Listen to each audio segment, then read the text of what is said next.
As you fall asleep one night, you find yourself in a strangely lucid dream. You stand in a cave. Milling around you are hundreds of other milky white, translucent figures. Other dreamers, you sense. Arranged in a circle around the cave are boulders, etched with primitive faces and icons.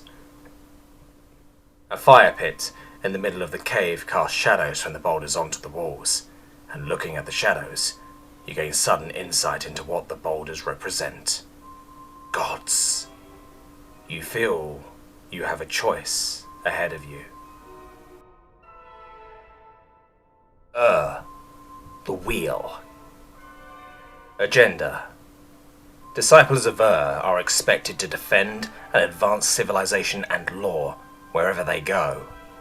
Asks that his followers defend the innocent, punish the guilty, and work for a society in which people are protected from evil. Taboo. Disciples of are expected to abstain from psychoactive drugs, including caffeine and alcohol. Inspiration. People naturally look to the disciple as a leader. People feel compelled to follow orders from the disciple, and even your enemies respect you. Judgment. The disciple summons an angel of righteous fire to do their bidding. The angel is composed of intense flame and can burn through nearly any object. The effect of the fire on people depends on their guilt. The innocent are unburned. Those of petty guilt are singed. The most terrible criminals will turn to ash at the mere gaze of the angel. Beacon. You can generate light at will, softly enough to illuminate or brightly enough to blind. You can make light take physical form as protective barriers or chains to bind people. AMUE, Steward of Paradise. Agenda. Disciples of AMUE are expected to help and heal people wherever they go. AMUE asks that her followers go wherever people need them and do whatever is needed of them to prevent harm and alleviate suffering. Taboo. Disciples of AMUE are disallowed from harming people unless they or others are in mortal danger. Healing. On touch, the disciple can heal any wound or illness, though severe damage may take time. Puts a person into a calm state of mind, removing anger or aggression. Sanctuary. The disciple is capable of taking themselves, others, on touch, and any carryable objects into a small pocket dimension at will. The dimension will always take the form of somewhere pleasant, a tropical island, a well-tended garden, pastoral farmland, etc. When the sanctuary is left, the disciple returns to a safe place, near where they left, and everything they brought with them, people, objects, is likewise expelled. Fae. The disciple has control of plants, including the ability to summon plants from the earth, cause them to grow at massively accelerated rates, and make plants animate and move however the disciple wishes. Ursu, Spirit of Hope. Agenda. Disciples of Ursu are expected to fight tyranny and slavery in all its forms. Ursu asks that his followers go wherever people are being oppressed and bring them hope of a better tomorrow. Taboo. Disciples of Ursu cannot be held down by material possessions. They are expected not to own more than they can take with them on their travels. Form of the Wind. Disciples can turn themselves into a vapor form at will. In this form, the disciple is capable of entering any location through the smallest cracks, observing people invisibly, or traveling quickly upon the wind. Carryable objects will enter this form with the disciple. Adventurer's Luck. The disciple is always lucky on his travels. They are more likely to find friendly and hospitable people or paths to wherever they want to go. If they are thirsty in the desert, they will find an oasis. If they are hungry, they will catch food. Reincarnation. So long as the disciple is in the favour of Ursu, they will be brought back to life as an adult upon dying, with a new name, appearance, and identity. Optus, the Burdened. Agenda. Optus encourages his disciples to make money and build business.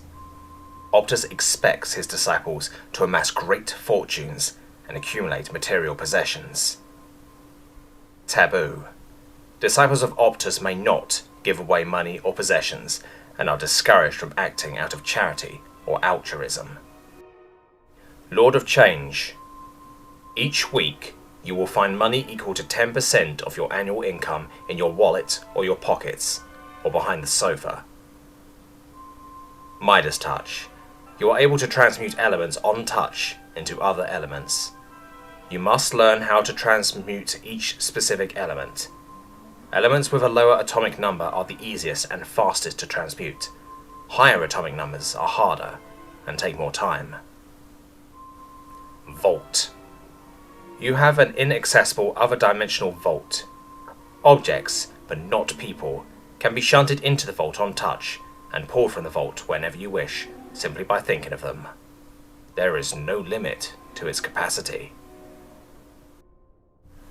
Lux, Divine Watchmaker. Agenda. Lux encourages his disciples to acquire knowledge in all its forms. Disciples of Lux are encouraged to not only learn existing things, but to research, discover, and invent. Taboo. Disciples of Lux are forbidden from sexual activity, which he regards as frivolous and distracting.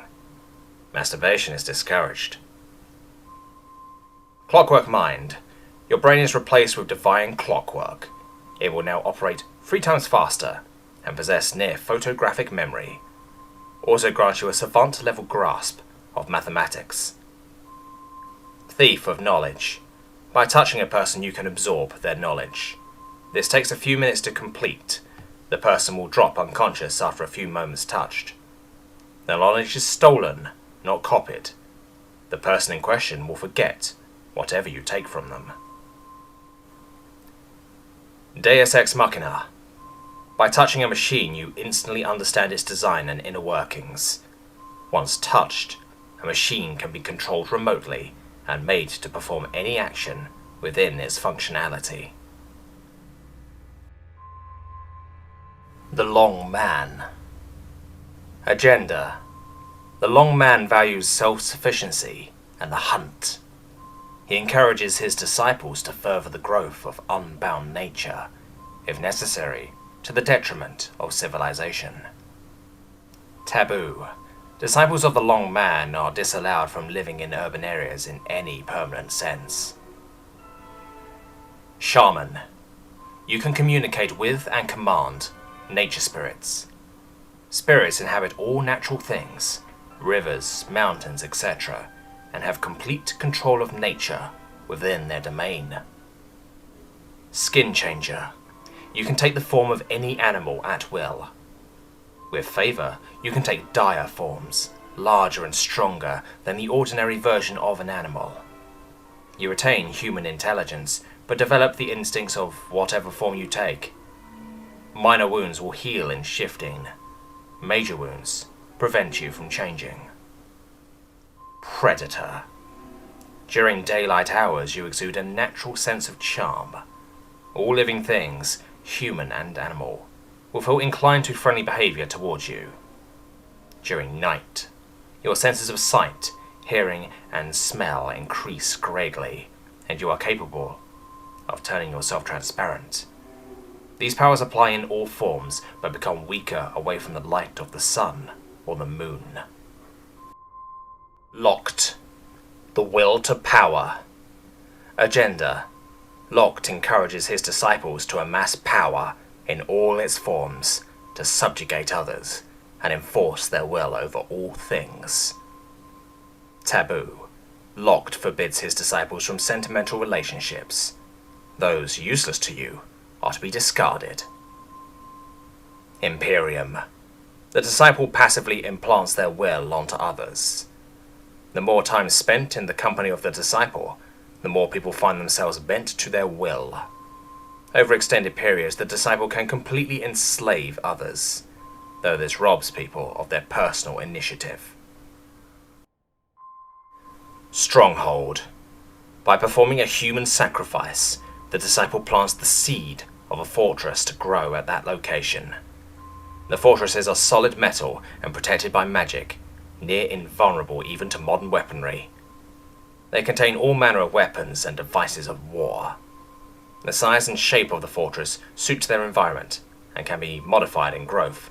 For instance, they can be grown at sea or made to grow into the ground rather than upward. War form. The disciple can enter a war form. In this form, the disciple is composed of nigh indestructible metal, which they can mold at will, and gains enhanced strength, and an intuitive mastery of tactics and personal combat. The disciple must kill regularly to sustain the war form. Quet, Oathbreaker. Agenda. Quet desires only to destroy the other gods. She asks that her followers hunt down and murder all other disciples. Taboo. Disciples of Quet may not show mercy. Anyone who stands in the way of their mission is to be destroyed. Lich. The disciple can summon and enslave a human soul with access to their fresh corpse. The soul becomes a wraith, the ethereal servant of the disciple. By themselves, wraiths have only the power to drain heat. Given time or multiple wraiths, they can freeze things solid, but can be bound to objects or corpses to animate them as zombies, golems, etc. Disciples can command any number of wraiths. Wraiths are vulnerable to fire. Warlock. The disciple can curse others on touch, causing them to be cut off from fate. For as long as the curse lasts, the individual suffers terrible luck in all things. When other disciples are cursed, they become vulnerable, and their powers extremely weak. The duration of the curse depends on favor, ranging from days to months. Bloodthirst. Disciples of Quet can instinctively feel the presence of other disciples nearby. When a disciple of Quet kills the disciple of another god, they gain their god's powers for a year, in addition to their own. Only one set of powers can be stolen at a time. Stolen powers are never quite as good as the originals. Zim. Agenda: unknown. Taboo: none. Horror. The disciple opens a hole in reality, through which comes a mass of writhing tentacles and gnawing mouths. The tentacles ignore the disciple but consume anybody else. The sight will send most people running in fear if it doesn't freeze them to the spot in terror. Dread vision. The disciple can enter a trance in which they see visions of the future. They have some degree of control over what they see, whether they want to look down their personal timeline or at other events. These visions will be interspersed with strange and terrifying nightmares. The future can be changed. Gateway. The disciple can create gateways from their current location to anywhere else in the world. Between the gates, the disciple will walk through a land of absolute darkness, where they will hear strange voices whispering interesting and disturbing things. The time spent walking between gates is only a few minutes at most, even if there are thousands of miles apart in the physical world. Other people can enter gates as well, but will be stranded without the disciples' guidance. Disciples of the gods are ageless and immune to disease, though by no means invulnerable. They are resistant to the powers of other disciples unless under the curse of Quet. Where applicable, the extent of a power depends on your favor, and your favor depends on how well you have advanced the agenda of your patron. Breaking a taboo severely or often may cause your powers to be revoked until you redeem yourself. There is also a 10th option, turning your back on the gods and leaving the cave. If you do this, you will be marked with no afterlife to go to. You will never die. Whenever your body is broken, your soul will reform a new one. In time, you may learn to control this process, changing between soul and body at will. You will exist in this state until the end of the universe. The marked are immune to the power of disciples.